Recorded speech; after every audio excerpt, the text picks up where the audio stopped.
السلام علیکم ورحمۃ اللہ وبرکاتہ۔ خدا کے نزدیک زیادہ عزت والا وہ ہے جو زیادہ پرہیزگار ہے۔ جس کو لوگوں پر رحم نہ آیا خدا اس پر رحم نہ کرے گا۔ روپے کی خدا کے یہاں کوئی عزت نہیں۔ بہترین بیوی وہ ہے جو خاوند اسے دیکھے تو پھولے نہ سمائے، اگر اسے کوئی حکم دے تو فوراً بجا لائے۔ اور بہترین خاوند وہ ہے جو بیوی کے ساتھ حسن سلوک رکھے۔ اے ناپ تول کرنے والے تاجروں، تم لوگوں پر دو ایسے کاموں کی ذمہ داری ڈال دی گئی ہے جن کی بدولت تم سے پہلے گزری ہوئی قومیں ہلاک ہو گئی۔ اشیائے ضرورت کو روک لینے والا آدمی کتنا برا ہے۔ اگر اللہ چیزوں کا نرخ سستا کرتا ہے تو اسے غم ہوتا ہے، اور جب قیمتیں چڑھ جاتی ہیں تو خوشی سے پھولا نہیں سماتا۔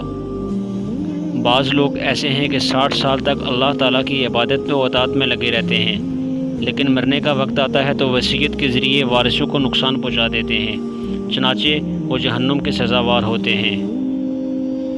اگر کسی شخص کو دعوت دی جائے اور وہ قبول نہ کرے تو اس نے اللہ اور رسول کی نافرمانی کی، اور جو شخص بن بلائے چلا جائے تو گویا چور اندر چلا گیا ہو اور چوری کر کے باہر آ گیا۔